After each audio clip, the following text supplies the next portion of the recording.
तो hello student, स्वागत है आपका आज के हमारे इस नए वीडियो में। आज हम पढ़ने वाले हैं क्लास 10th एनसीईआरटी का यूपी बोर्ड चैप्टर नंबर 3 का प्रश्नावली नंबर 3.5। तो उसमें है वज्र गुणनखंड विधि। बाकी हमने प्रतिस्थापन विधि, विलोपन विधि को पढ़ चुका, अब पढ़ना वज्र गुणनखंड। तो यहाँ हम देखते हैं हमारा पहला क्वेश्चन क्या कह रहा है।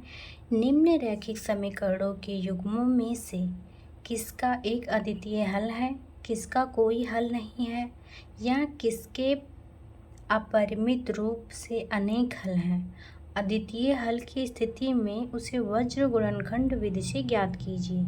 जिसका अद्वितीय हल होगा मतलब a1 by a2 does not equal to b1 by b2, जो ऐसा होगा उसका हम वज्र गुणनखंड विधि निकालेंगे।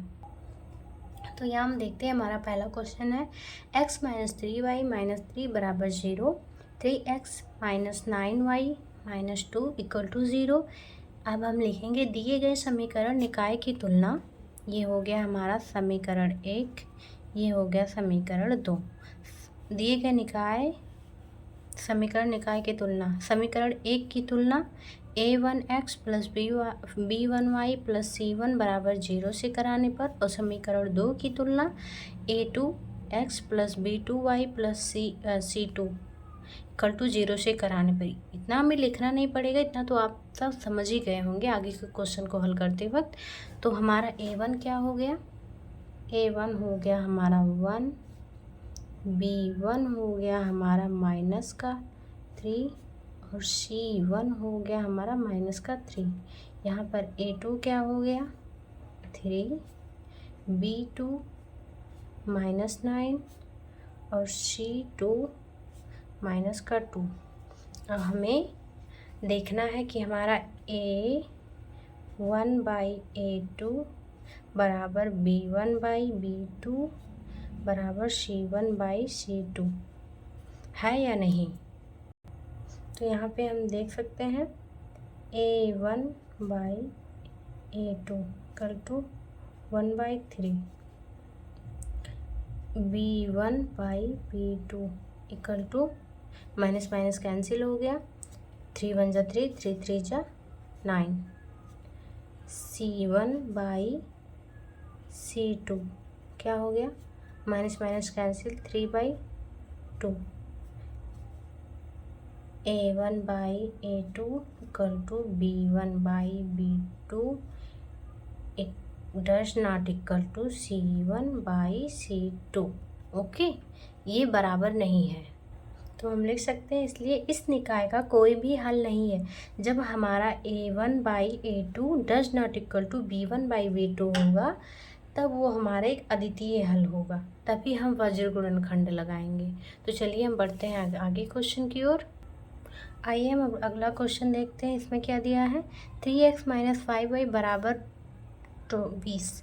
तो इसको हम ऐसे लिख सकते हैं 3x - 5y माइनस का 20 equal to 0, 6x - 10y minus का 40 इक्वल टू 0।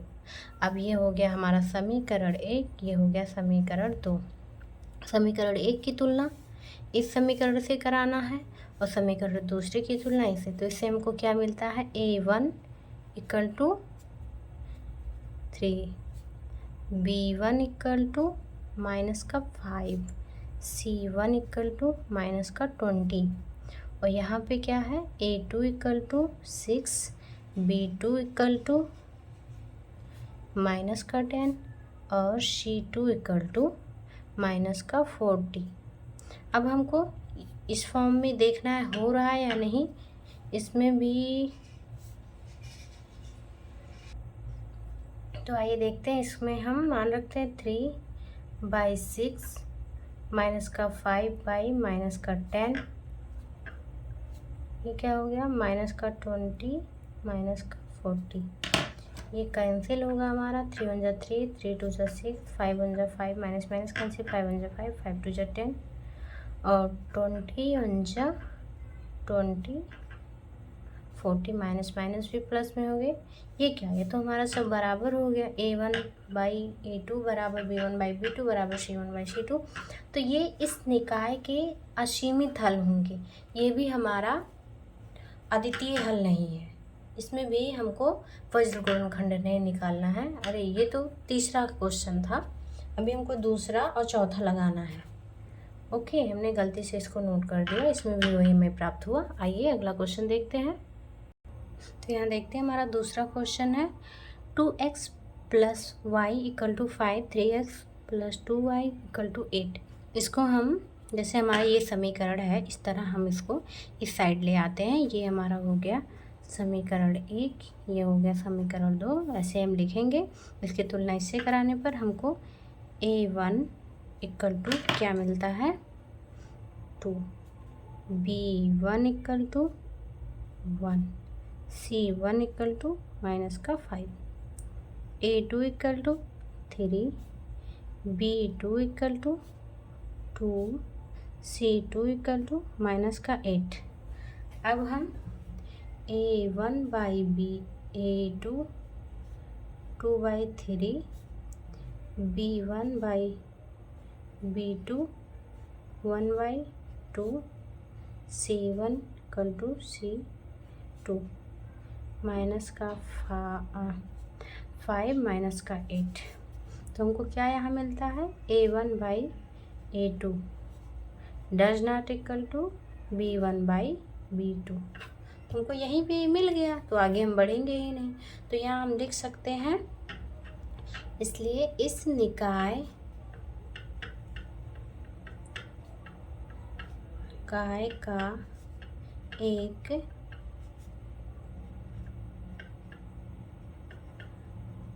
अद्वितीय हल संभव है।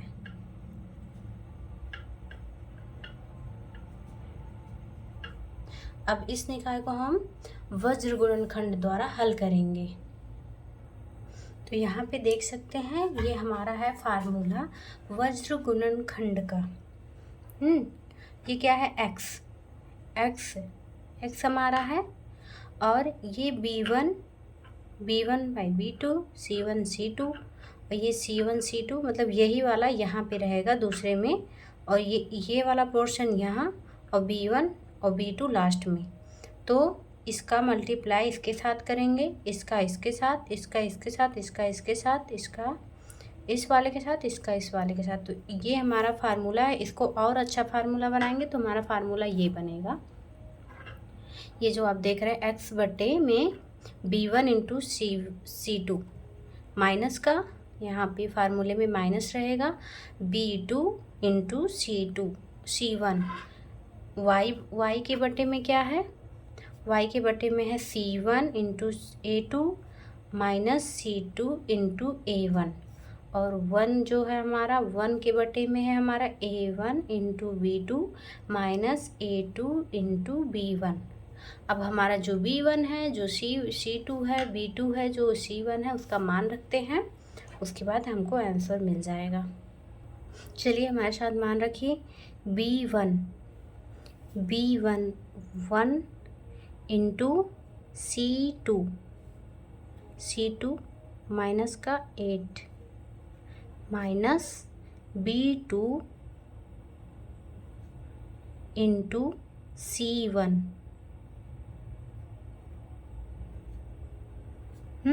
उसके बाद क्या है C1 माइनस का 5 × A2 3 माइनस C2 है -8 × A1 है 2। अब ये हमारा क्या है A1 2 × B2 2 माइनस A2 है 3 × B1 1। अब इसको हल करते हैं, हमको क्या मिलेगा 8 × 1 = 8 माइनस 5 × 2 = माइनस का 10 और इक्वल टू y 5 × 3 = 15 माइनस का 16 इक्वल टू 1/2 = 4 माइनस 3 1 जा 3। अब इसको हल करेंगे। x माइनस का 8 minus minus plus equal to, ये क्या हो गया हमारा 15 माइनस माइनस प्लस का 16 इक्वल टू 1। 4 में से 1 गया 3, 4 में से 3 गया 1। ये हमारा कितना बचेगा x बाई यहाँ पे 2 बचेगा, यहाँ पे y, यहाँ प्लस का 1, यहाँ पे 1/1। तो ये जो हमारा 1 है ये हमारा सी का पोर्शन है ना। देखो x y c, यहाँ पे x a b c या x y c रहता है या a b c रहता है। तो जब जैसे हम गुणनखंड में करते थे, जब x/2 एक बार इसके साथ बराबर में इसको करेंगे, जो भी होगा, कभी यहाँ पे 3/2 होगा, कभी 1 ही रहेगा, कभी 0 हो जाएगा, मतलब जो भी रहेगा ऐसे लिखेंगे।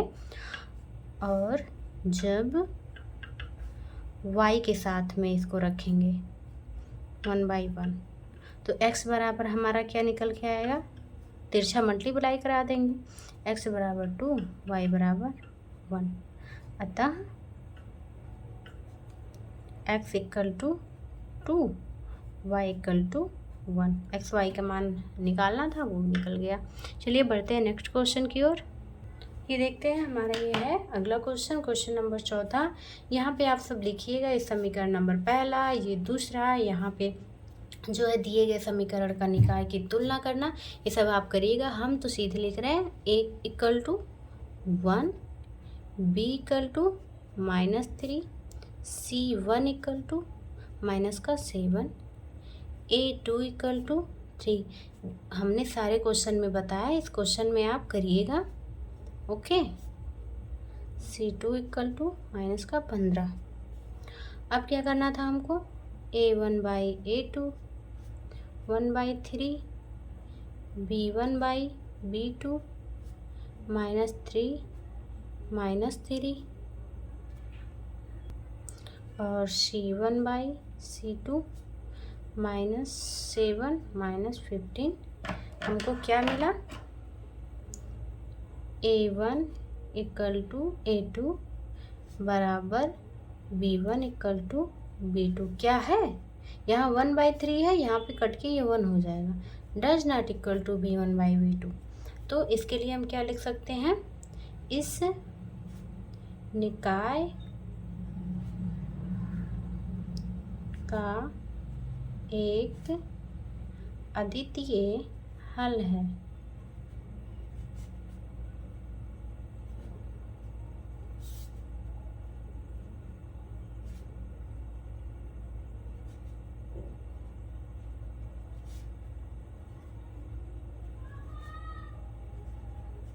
अब ये अद्वितीय हल है, तो इसके लिए भी वज्र गुणनखंड विधि लगाएंगे।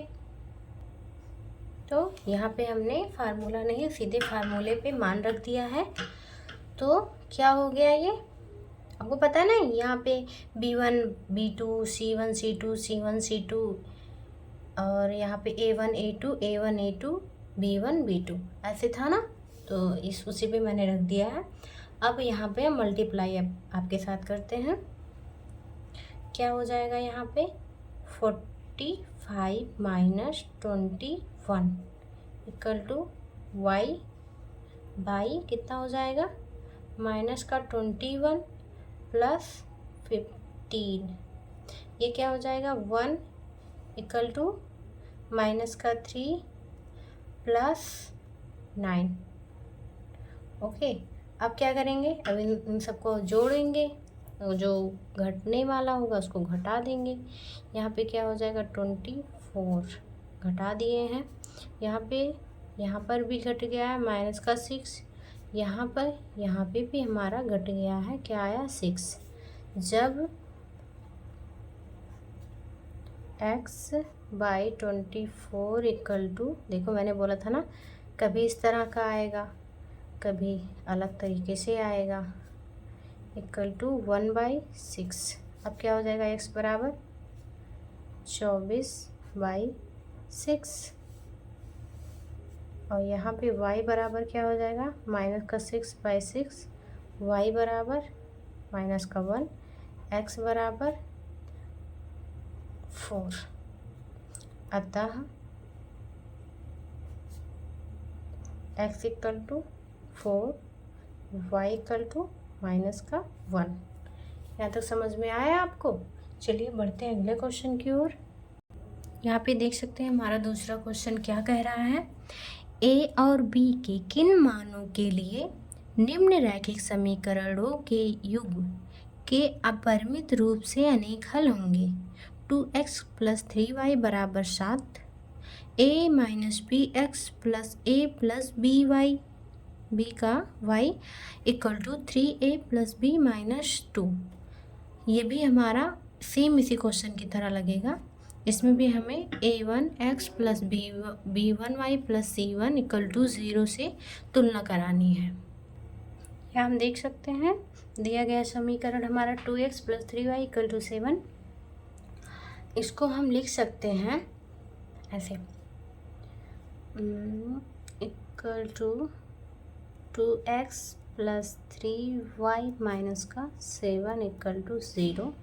समीकरण 1 हो गया।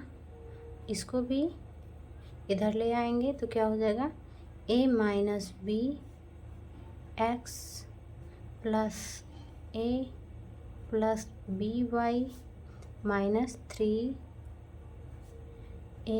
+ b - 2 = 0। समीकरण 2 हो गया। इस समीकरण 1 और 2 की तुलना इस समीकरण से कराने पर हमको a1 बराबर क्या मिलता है। a1 बराबर हमारा है 2, और b1 बराबर है 3, c1 बराबर है -7, a2 बराबर क्या है, a - b, b2 बराबर क्या है, a + b, और c2 = -3a + b - 2। इसको हम लिखते हैं अपरिमित रूप से अनेक हल होने के लिए हमको a1/a2 = b1/b2 = c1/c2 होना चाहिए। चलो इस पे हम मान रखते हैं इसी तरह। a1 हमारा क्या है, 2/a - b = 3/a + b = 7, minus से माइनस कैंसिल हो जाएगा 7, 3a + b - 2। ये हो गया। तो प्रथम दो समीकरण 1 और 2, प्रथम दो समीकरणों से हमें प्राप्त होता है 2a - b = 3a + b। अब इन लोग का हम तिरछा मल्टीप्लाई करा देंगे तो हमको क्या मिलेगा, 2a + b = 3a - b। इसको हल करेंगे, ये हो जाएगा 2a + 2b = 3a - 3b। अब हम इसको इधर लेके आएंगे, ये आएगा माइनस में हो जाएगा, तो 3a में से 2a माइनस होगा तो क्या होगा, a माइनस का a। ये इधर आएगा प्लस में हो जाएगा तो दोनों जुड़ जाएंगे, 3 और 2 5b = 0। इसको हम क्या लिख सकते हैं, दोनों तरफ माइनस का मल्टीप्लाई करा देंगे तो हमको क्या मिल जाएगा, हमारा a प्लस में हो जाएगा, ये हमारा माइनस में हो जाएगा = 0। यहाँ तक समझ में आ रहा है? हमें पता है, मतलब नहीं, एक स्टेप मैंने यहाँ आगे कर दिया, उसको आप अच्छे से करिएगा, समझ में आ जाएगा। चलिए अब अंतिम 2 चरण लेते हैं। ये लिखेंगे अंतिम 2 समीकरणों से हम प्राप्त करते हैं। आइए हम देखते हैं अंतिम 2 समीकरण हमारे हैं। 3a + b = 7, 3a + b - 2। इधर उधर मल्टीप्लाई कराएंगे तिरछा, ये हो जाएगा 3a plus b minus 2 equal to 7a plus b. अब हम अंदर मल्टीप्लाई कराएंगे, 3 जा 9a प्लस 3b माइनस 3 2 जा 6 equal to 7a plus 7b। अब इधर लेके आएंगे, a है 7 माइनस में आएगा तो 9 में से 7 गया 2a। अब b इधर आएगा माइनस में तो -7 में से 7b में से प्लस का 3b जाएगा तो कितना बचेगा 4b और ये माइनस का 6 इक्वल टू 0। अब यहाँ से 2a minus 2b equal two plus का 6 क्या हो जाएगा, 2 से कैंसिल हो जाएगा, ab इक्वल टू 2 3 जा 6। हमको ये समीकरण मिला दूसरा और ये था हमारा समीकरण पहला। 2 समीकरण हमको मिल गए। अब हमारा जो पहला समीकरण और दूसरा समीकरण है, इसको हम समीकरण जैसे इसको हम मानते थे समीकरण 1 और 2। यहाँ पे तुमको सटीक से हमको कुछ मिला नहीं था, इसमें a b दिया था, यहाँ पे हमको मिला है एक समीकरण।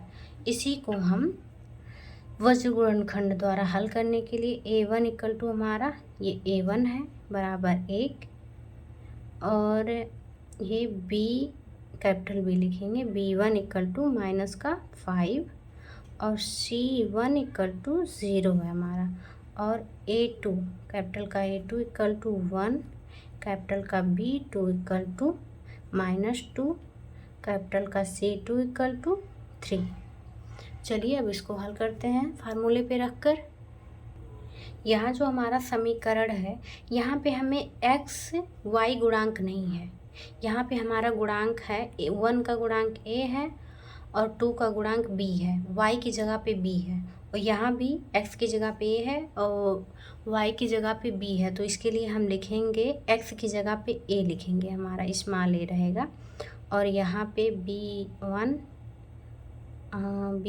नहीं, यहाँ पे हमारा कैपिटल B हो जाएगा, capital B1 capital C1 okay और यहाँ पे स्मॉल b हो जाएगा y की जगह पे, यहाँ पे C1, यहाँ पे कैपिटल A1, यहाँ पे हो जाएगा 1, यहाँ पे हो जाएगा कैपिटल A1 और यहाँ पे कैपिटल B1 और यहाँ पे B2 C2 C2 A2 A2 B2। यहाँ फार्मूले में एक्स वाई की जगह पे ए बी रहेगा। तो आइए इसको हल करते हैं। ये हमारा क्या हो जाएगा, ए वाई, ये हो जाएगा हमारा, तुरंत मल्टीप्लाई कर दे रहे हैं, 15 minus 0 equal to b by 0 plus यहाँ पे हो जाएगा प्लस का 3, माइनस था फार्मूले में, एक माइनस यहाँ से माइनस माइनस प्लस हो गया, इक्वल टू 1 माइनस का 2 माइनस माइनस प्लस का 5। समझ में आया यहाँ तक। अब हमारा a बाई हो जाएगा 15 इक्वल टू b बाई हो जाएगा 3 इक्वल टू 1 बाई हो जाएगा हमारा 3। जब a by 15 equal to 1 by 3 रखते हैं और जब b by 3 equal to 1 by 3 रखते हैं तो a इक्वल टू क्या हो जाएगा 15 बाई 3, a इक्वल टू 5 और b बाई 3 इधर जाएगा, क्या हो जाएगा 3 बाई 3, तो b इक्वल टू 1। इस प्रकार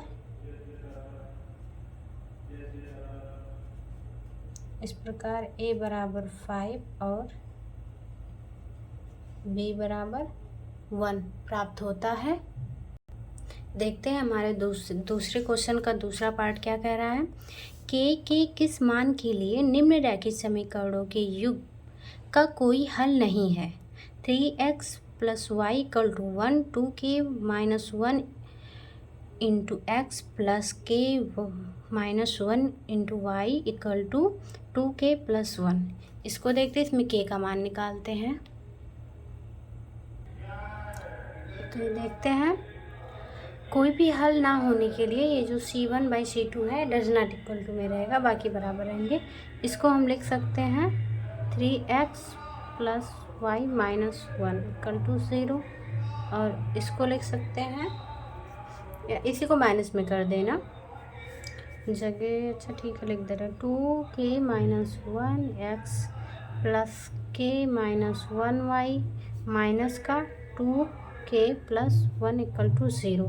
a1 हमारा क्या हो गया 3, b1 हो गया 1, c1 हो गया माइनस का 1, और a2 हो गया हमारा 2k माइनस 1, b2 हो गया हमारा k माइनस 1, और c2 हो गया हमारा माइनस का 2k प्लस 1।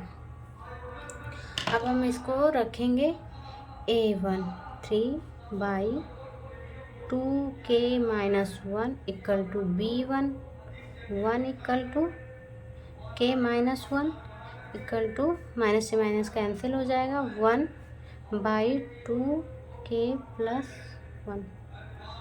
ये हो गया। यहाँ क्वेश्चन में बोला है समीकरणों, रैखिक समीकरणों के युग्म का कोई हल नहीं है, कोई हल नहीं है, डज नॉट इक्वल टू। ये हो गया। इन दोनों को हम लेते हैं 3/2k minus 1 equal to 1k minus 1 लेने पर, ओके। अब इसका हम तिरछा मल्टीप्लाई कराएंगे, 3k minus 1 equal to 1 2k minus 1 हो गया। 3k minus 3 equal to 2k minus 1, k इधर आएगा तो हमारा बचेगा k, और 3 उधर जाएगा तो हमारा प्लस 3 हो जाएगा, प्लस 3 में से 1 गया 2, k इक्वल टू 2 हमें प्राप्त हुआ। तो अतः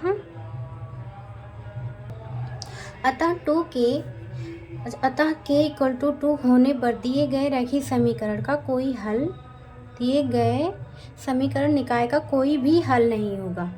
चलिए बढ़ते हैं नेक्स्ट क्वेश्चन की ओर। देखते हैं हमारा नेक्स्ट क्वेश्चन क्या कह रहा है।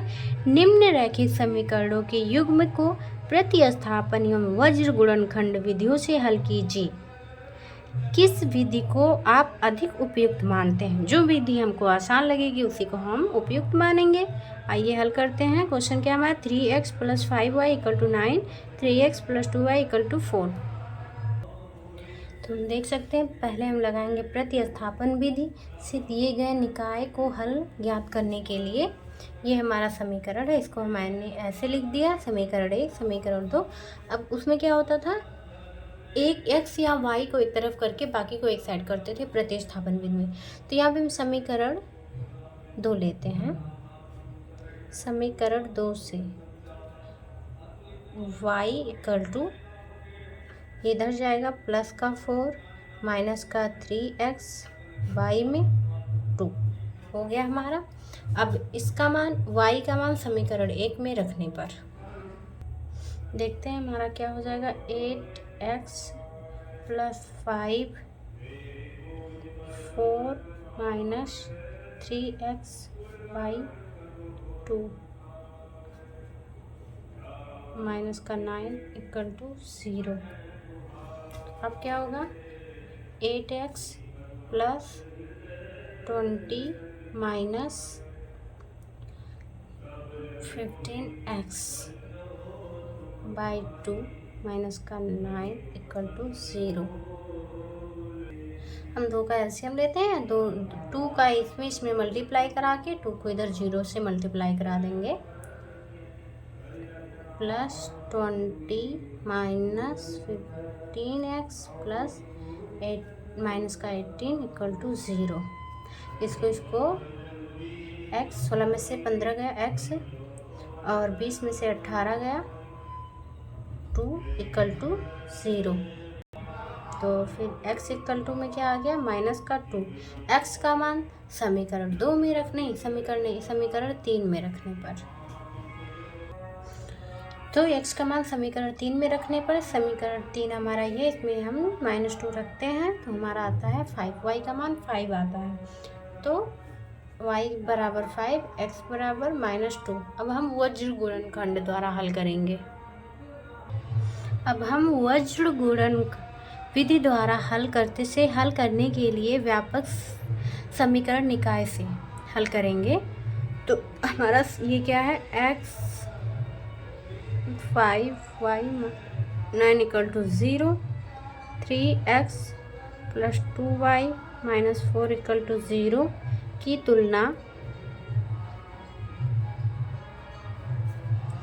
a1x + b1y + c1 = 0, a2x + b2y + c2 = 0 से करने पर हमको a1 = 8, b1 = 5, c1 = -9, a2 = 3, b2 = 2, c2 = -4 प्राप्त होता है। अब हमारा फार्मूला क्या है, फार्मूला हमारा यहाँ पे a नहीं है, x = y = 1, b1 b2 c1 c2 c1 c2 a1 a2 a2 a1 a2 b1 b2, ये ऐसे।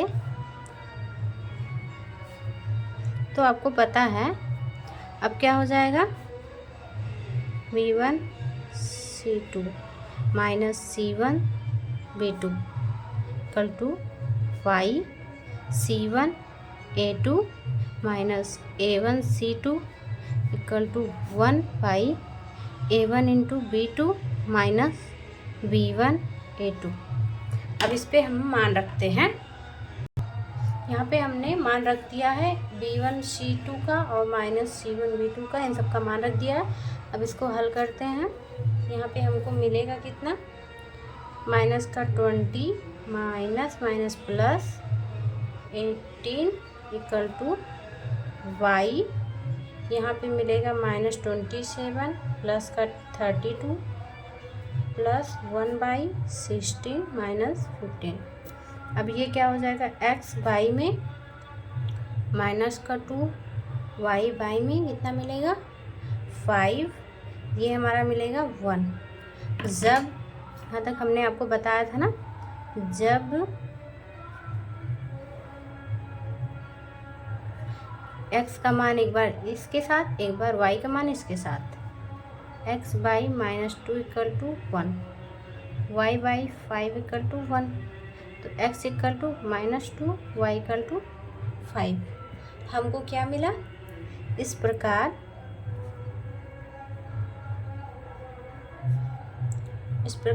x = -2, y = 5, ये हुआ हमारा आंसर। तो इसमें जो विधि आपको ज़्यादा आसान लगे हल करने में, कि जो एग्ज़ाम में हमको आसानी हो, मतलब समझ तो दोनों लें, अगर जो एग्ज़ाम में जो पूछेगा वही लिखना रहेगा, वही विधि लगानी रहेगी। लेकिन इस क्वेश्चन में बोला है कौन सी विधि अधिक उपयुक्त मानते हैं, तो वो लिख लीजिएगा।